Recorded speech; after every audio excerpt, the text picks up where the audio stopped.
Okay.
Yes, ma'am.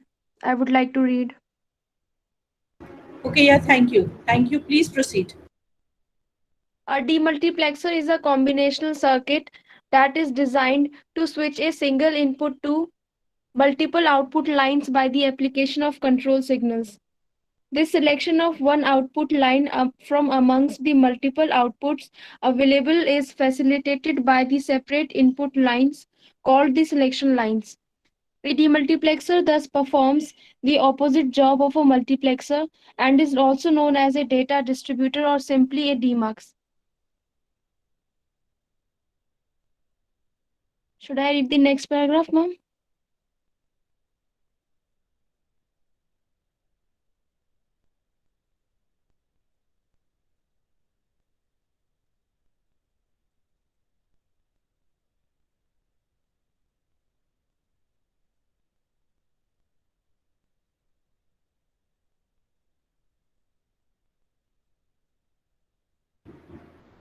Yes. Yes. You're audible. Disha. Yeah. Read, please. The mux and demux are often used in conjunction with each other to transmit the data over long distances. On one end of the communication channel, a multiplexer takes signals from many sources and multiplexes them onto a single signal. At the other end, the multiplexed signal is disassembled by a multiplexer and passed on to one of the multiple destinations. A 1 cross 2 to the power n demux has 2 to the power n or less outputs, a single input, and n select lines. Select lines are input lines that are used to select one out of the 2 to the power n outputs of the demultiplexer on which the single input line is to be switched. Accordingly, 1 cross 8 demux would therefore have 1 input, 8 output, and 3 selection lines. Figure 1.3.1 gives the block of a 1 cross 2 to the power n demux. Okay. Yeah. So is this clear? I am doing the demultiplexer again today. Uh, the reason is because of the power outage we had last time, right? So I've asked Disha, she's read this section for us. Is this section clear to everybody? I think I had explained this in the last session as well. But if you have any doubt, I'll be happy to explain it again. So a Yes, ma'am. demultiplexer is just the opposite of a multiplexer, right? In a multiplexer, we had 2 raised to the power of n input lines and a single output line. The job of the multiplexer was to select one of the input lines according to the input given by the user on the select lines, right? And switch it over to the output line. The job of a demultiplexer is just the opposite, and that is why a demultiplexer is also known as a data distributor. Now, the input is coming on a single line, okay, but we are passing it on to one of the 2 raised to the power of n output lines, okay.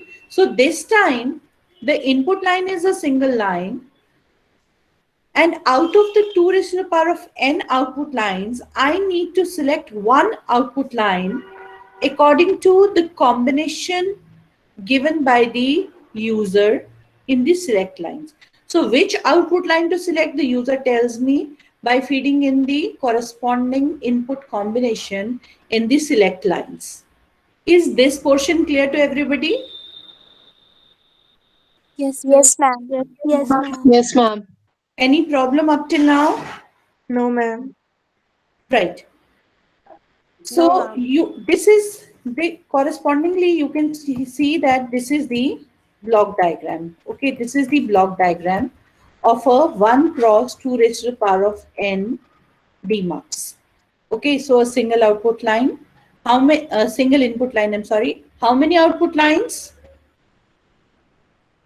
2 raised to the power To n. the raised power n. 2 raised to the power of n, yes. And how many selection lines will we require for 2 raised to the power of n lines?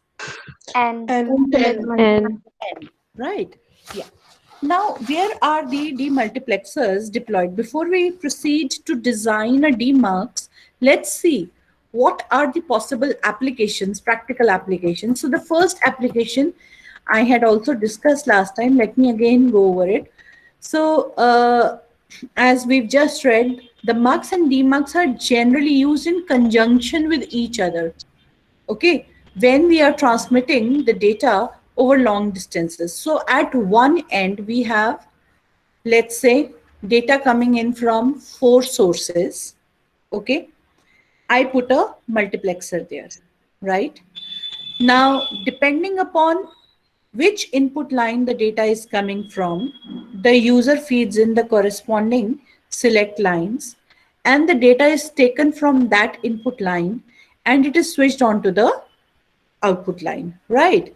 Now this output line is the transmission line, okay, the transmission wire, right? So the data is passed on to the wire now. Now this is transmitted. At the destination end now, what will we do? We will need to do the reverse process, because please see, irrespective of the source, that means if I had 4 source lines, let's call them source 1, source 2, source 3, source 4, then irrespective of the 4 source lines that I had, right, I selected one, any one of them, depending upon the input given to us by the user in the select lines, and put that on the transmission channel. That is the transmission wire. Now, when this data reaches the destination, right, at the other end, I need to take this data from the transmission wire and send it to one of the 4 output lines. Okay, which output line? Again, the selection lines can tell me. Is this clear? Is this Yes, clear ma'am. to everybody? Yes, ma'am. Right? Okay. Yes, So ma'am. So let us then proceed. So this is the first application that we have just discussed. I've just explained, right? Let us look at the second application. So the demultiplexers can be used in a arithmetic logic unit. Okay. So yeah, Disha, can you please read?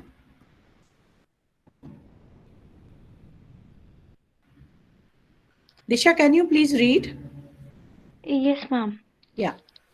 Communication system. The No, the multiplexer and second, the first one I've already explained.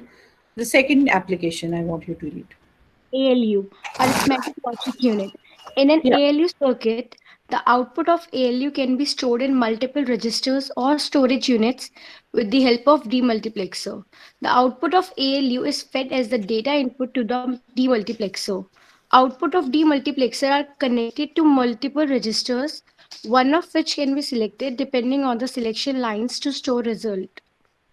So you remember that bus system thing that we had done earlier? We had seen that the ALU is connected to, the output of the ALU is connected to so many registers, right? So suppose the result of computation is now available after processing through the ALU. It can be passed, let's say in our case, for example, there were 8 registers, right? So there is a single data line coming out of the ALU which contains the computed result. Okay. Now this result may have to be stored in one of these eight registers, right? So what will I employ here? What will I employ here? I can employ a 1 cross 8 demultiplexer, right? So depending upon which register I want to choose, suppose I wanted to choose the second register, then I would give 0, 1, 0 as the input and the second register would be chosen. If I wanted to choose the first register, the 0th register, then I would have given 0, 0, 0. First register, I would have given 0, 0, 1 in the select lines. Is this clear? Yes, ma'am. Right. So let us just see the design of a 1 cross 4 Demux. So the first step is the block diagram, as you can see, right? Uh, the next step is to draw the function table of the Demux, right? So this function table is exactly akin to the function table that we had used for the 4 cross 1 mux. Okay. Now, what do we have in this function table? On one side, we have the select lines, and on the other side, we have the 4 outputs. Okay, we have the 4 outputs. So when the select lines are 0, 0, the first output is selected. Okay, and all other output lines are 0. So how will I express this? How will I express this? Please see. In the next step, when I derive the Boolean expression, I say that the output, any kind of output is produced in this 1 cross 4 Demux when either S1 and S2 both are 0 and the output 1 is enabled, okay, or S1 is 0, S2 is 1 and output 2 is enabled. Any problem so far? No, ma'am. No, ma'am. No, Or ma'am. S1 is 1, S2 is 0 and O3 is enabled. Clear? Yes, Right? Yes, ma'am. ma'am. Or Yes, ma'am. S1, S2 both are enabled along with O4. Right? So this Boolean expression summarizes the function of this function table.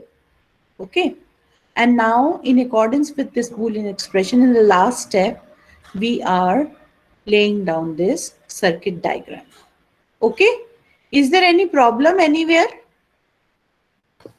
No, ma'am. No, ma'am. Okay, okay, right. No, ma'am. Okay, good. So now I want to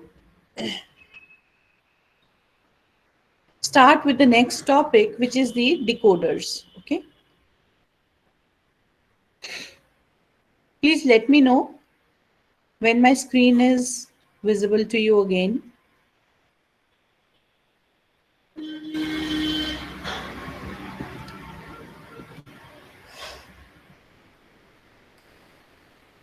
Is my screen visible? Yes, ma'am. Yes, ma'am. Right. So Disha, can you please read?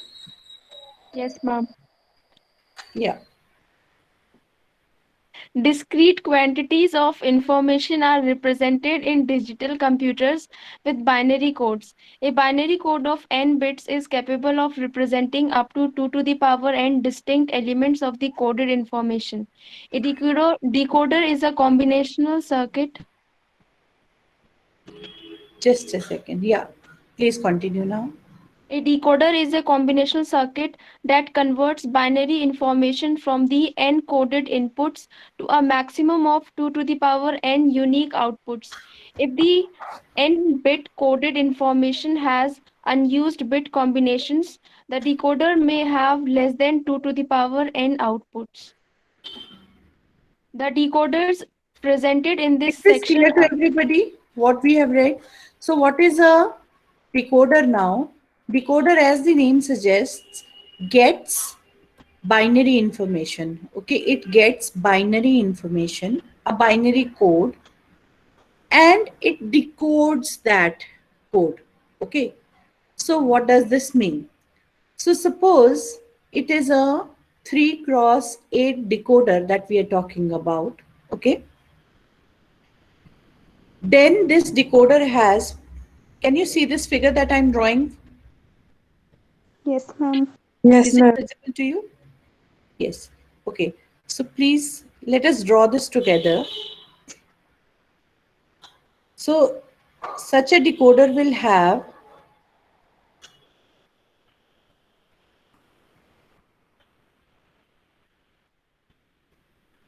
three input lines. Okay. So these are the three input lines.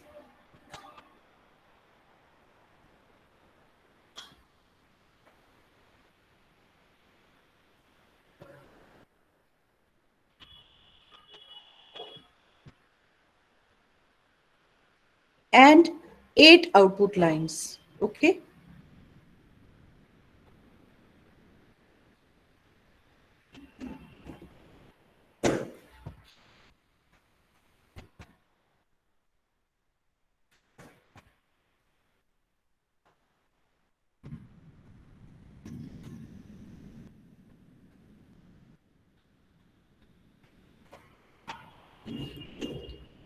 Are these alphabets visible to you?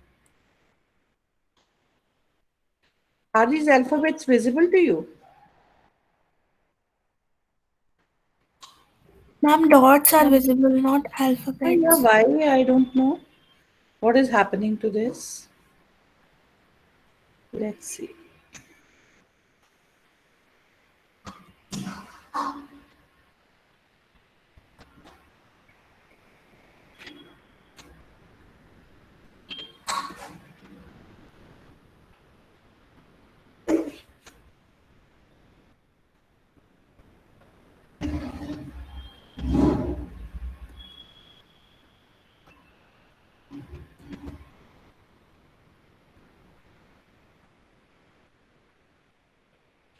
Okay, this is decoder, okay?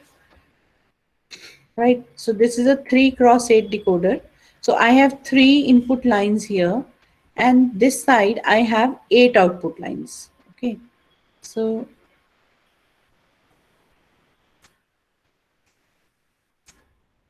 this is the first output, let's say O1, right?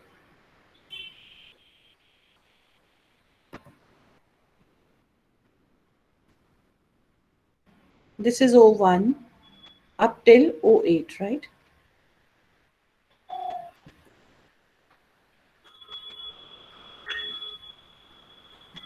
So there are 8 such output lines here. Okay.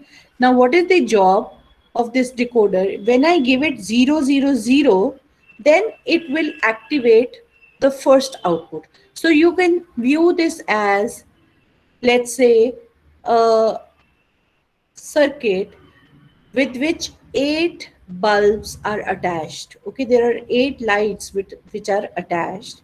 Now, at the back end, when I give 000 as the code, then the first bulb, that is the 0th bulb, okay, the first in these 8, which is the 0th bulb, that lights up. When I give 001 here, the second bulb, which is the actually corresponds to the code 001, that lights up, okay, and so on and so forth. So what is this circuit actually doing? This is taking a 3-bit code, right, and correspondingly selecting one of the 8 given outputs. Is this clear to everybody? Yes, ma'am. Now, when the number of inputs is 3, why is the number of outputs is equal to 8? Can you answer? Ma'am, as the outputs are always in the power of 2. Yes, The power one. because when we have n inputs, then the maximum number of outputs will be 2 raised to the power of n. Is this clear? Is this Yes, clear? ma'am. Yes, ma'am. Now, Yes, please see, ma'am. please see, you can see here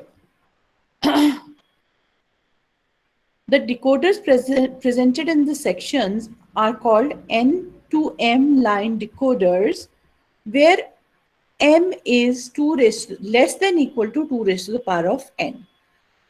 So what I want to emphasize here is that this M, that means here we've taken a 3 cross 8 decoder. Okay. But this number of outputs may even be less than 8. Okay. This is what is suggested by the book. I want to ask you, is that possible?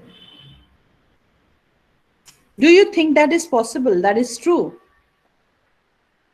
Ma'am, if we restrict the inputs to some particular values, bits, 3-bit code only, so that Yes, we don't of course. access You know, the as in the example that I've just taken, if there were 6, 7, even 5 bulbs instead of 8, still, how many lines would have you required? You would have required for any number three. of bulbs which is more than 4, you would have still required 3 lines. Isn't it true?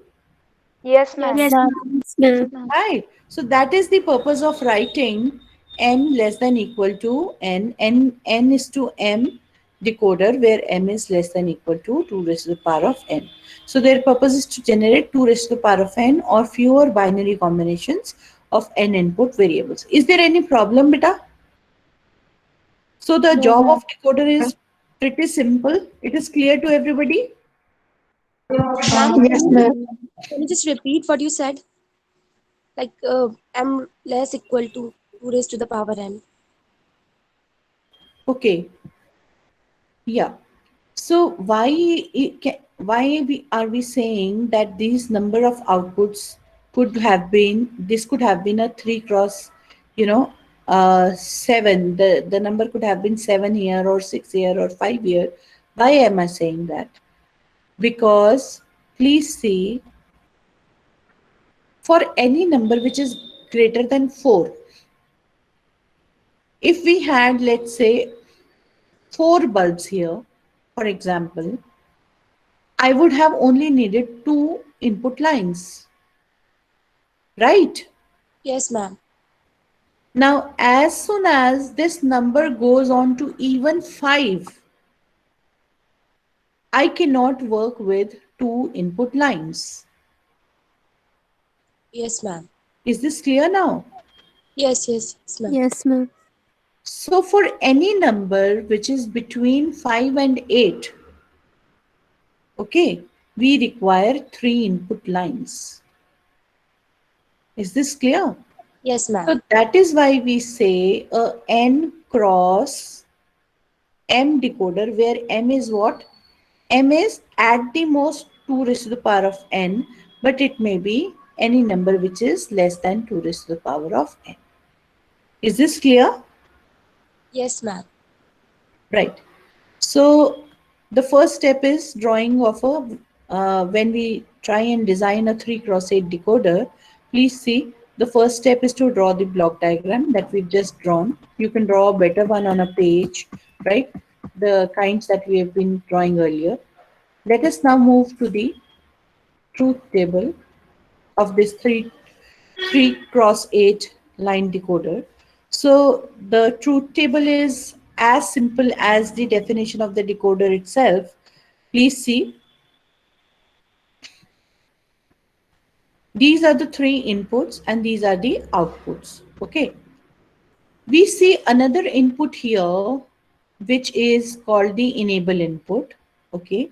So as I told you, this enable input does the job of a power switch. So if this enable input is off, then we don't care what is the value which is fed into in the input lines. No output will be active. No bulb will light, you can say that. Is this clear? Yes, ma'am. Yes, ma'am.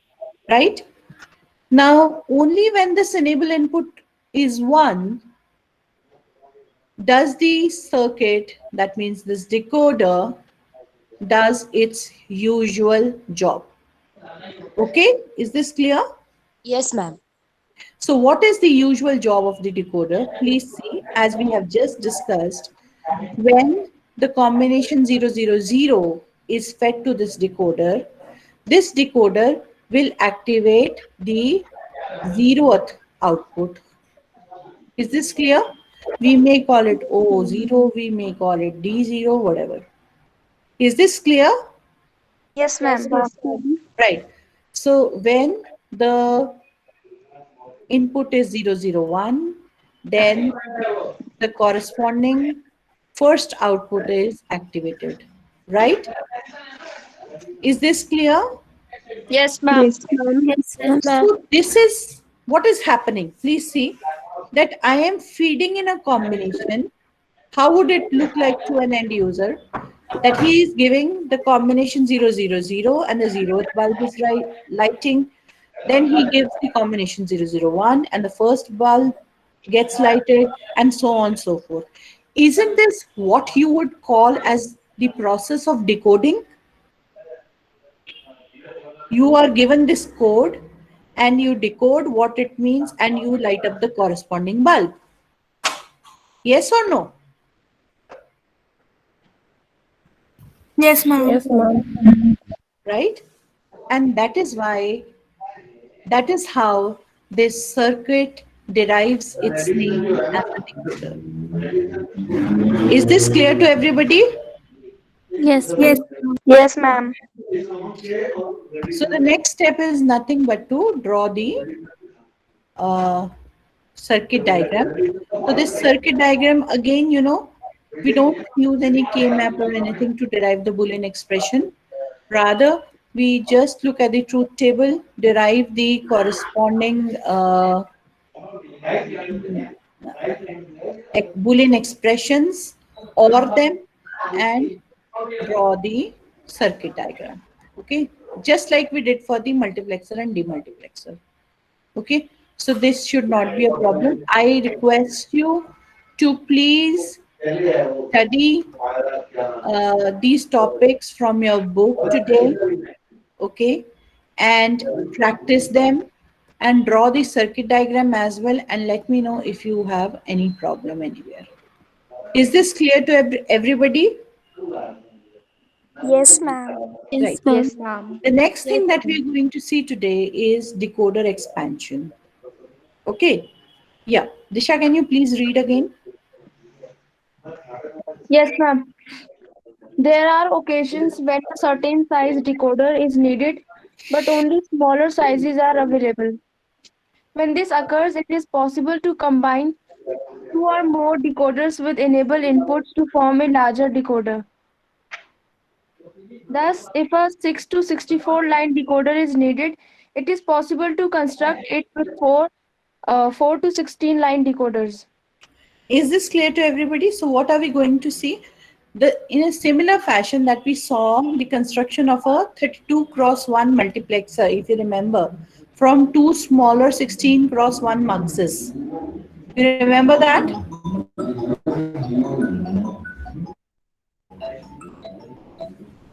Do you remember that?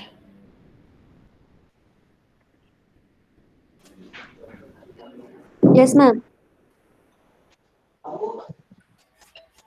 Right. So, in a similar way, suppose I have some small configuration of this decoder and to build a larger decoder, right? That we can do. For example, if we want to build a 6 cross 64 line decoder, then what decoder will you use and in what number? Can you tell me? Please see, since there are 64 output lines that are required to be covered. Okay?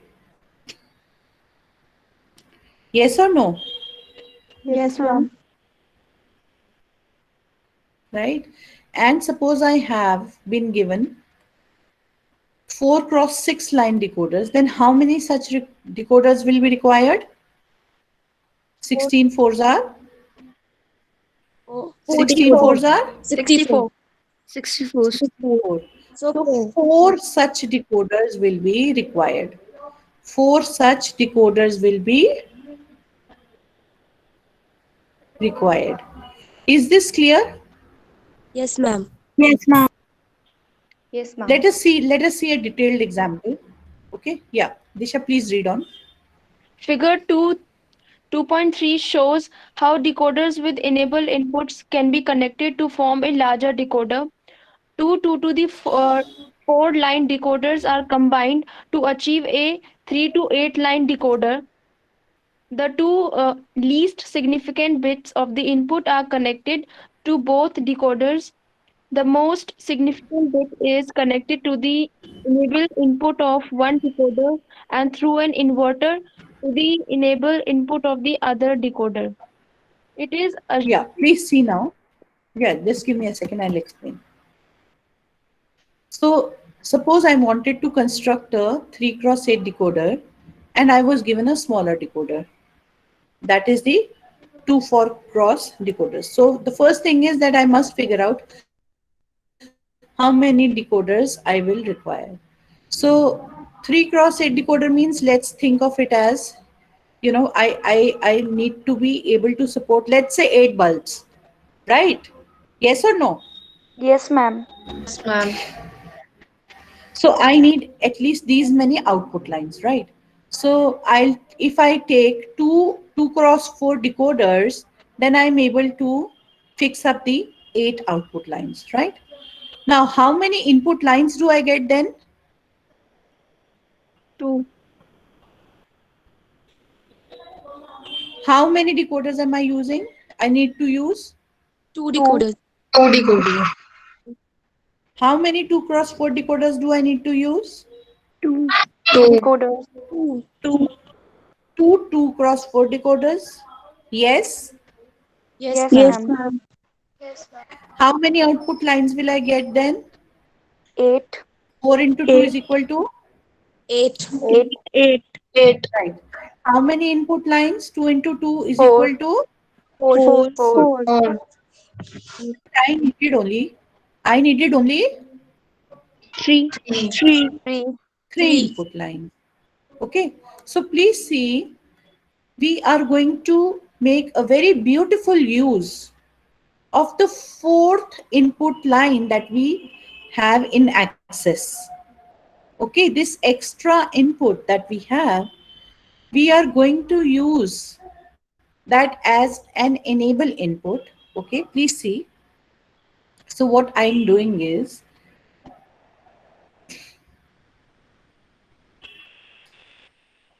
I have these two inputs which are going to the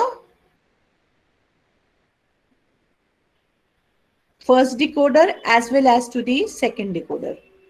Okay. So you remember that 16 cross 1 wala mux, two 16 Yes, cross ma'am. 1 mux joined Yes, ma'am. together to make a 32 cross 1 mux, right? So Yes, ma'am. accordingly, when I give, now these two input lines are joined to this as well as to the other decoder. Now when I give 0 0 to the first decoder, when I give 0 0 to the input lines A0 and A1, my question is, what will be selected? D0 or D4? D0. Because I've connected the same lines, please see, now to both the decoders. So what will be selected? Ma'am, both will be selected then as in the 216 cross As 1 of must. now, if we don't consider this third input,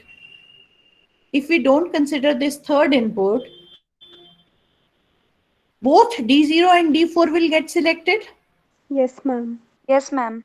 right? Yes. Yes, ma'am. However, if I make a intelligent use of this third input, okay, what I do is I attach it directly to one of the decoders, and to the other I give it by inverting. Okay. Now what happens is, suppose I give 0 0 here on both these inputs A0 and A1, and I also give 0 here. That means what is the input combination that I am giving to the 3 cross 8 decoder? What is the input combination that I'm giving? It is 0, 0 0, 0. 0 0, right? What will happen? 0 0 will be applied here as well as here, right? Okay. Now I am treating this third input as the enable input. Okay. So since I have put a negator here in one of the decoders, only one of these decoders will work at one time. So when I give a 0 here, this decoder will not work, right? Yes, ma'am. Yes, ma'am. But this decoder will work. Is that right? Yes, ma'am. Right. So what happens is this, when I give 0 0 0 here, this decoder completely shuts down. Only this decoder works. And that is because this 0 that I'm giving becomes 1 and actually enables the first decoder. Okay. And when this decoder is enabled, these 200 inputs select D0, activate D0, which is the normal output of a 3 cross 8 decoder. When 000 is given to the 3 cross 8 decoder, then which input has to be selected? D0. D0. D0. Is this clear? Right? Yes, Yes, ma'am. ma'am. Yes, ma'am. Yes, Now ma'am. suppose I give 0, please see 0, the next input. Okay. So I'm giving 0 0 1. Okay. 1 is the lowest, in the lowest bit, right? Is that correct? The next input in the truth table.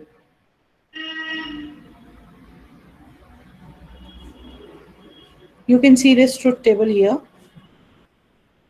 I'm talking about this input, right? 0 0 1. Okay. D1 has to be activated,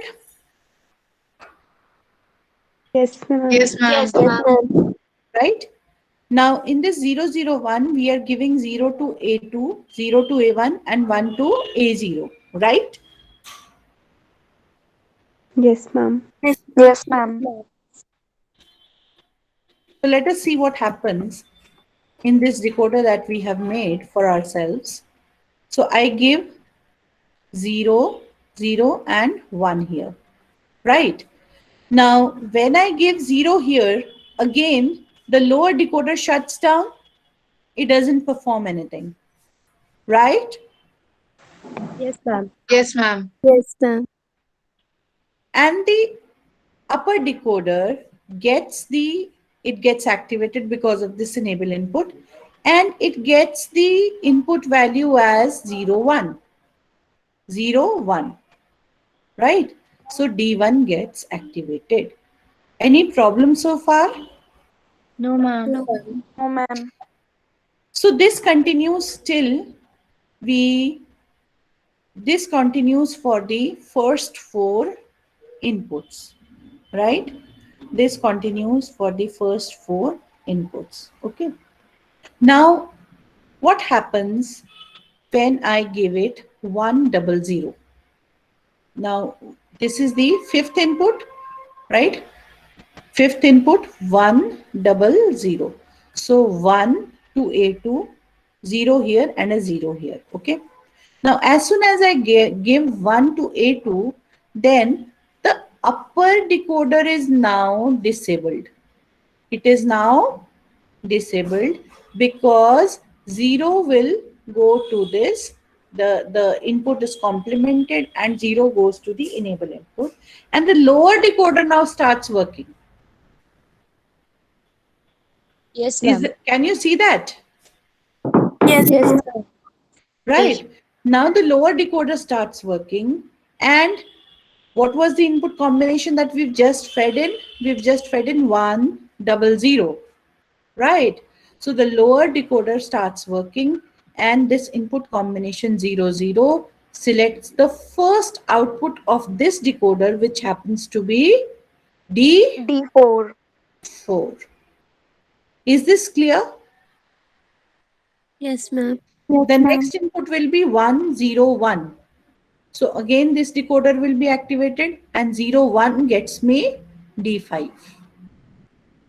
The next one is 110. So 1 in A2 activates the lower decoder and 10 gets me D6. And then 111 finally.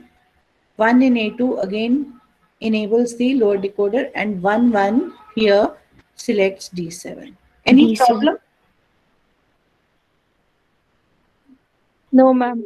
So this unit works as a 3x8 decoder. Is this clear? Yes, Is ma'am. this clear? Yes, Right? Yes, ma'am. ma'am. So there is another thing that is to be appreciated here.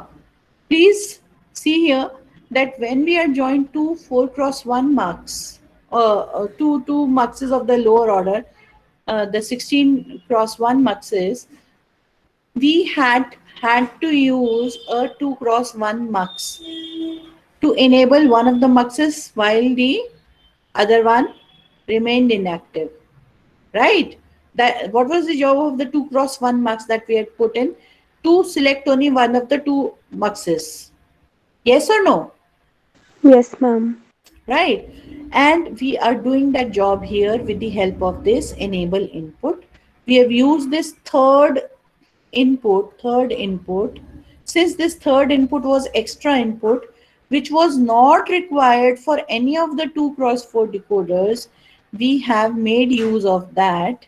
Okay, applied our mind and used that third input to switch between these two decoders instead of using any other extra component. Is this clear to everybody? Yes, ma'am. Right? So the truth table for this decoder, if you are asked to give for this expanded decoder, will obviously be the same as the truth table for a 3x8 decoder. Right? Yes, Is ma'am. Yes, that right? ma'am. Yes, ma'am.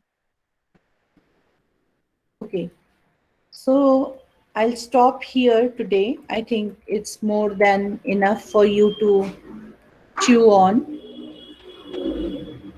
I'm stopping here so that you can devote some time in the evening to study the multiplexers, the demultiplexers, and the decoders in detail. In the next class, we will first of all look at the encoders before we proceed to do anything else. Is this clear to everybody? Yes, ma'am. Okay. Yes, ma'am. Okay. I just request you to wait on for a minute so that I can share the attendance sheet for you.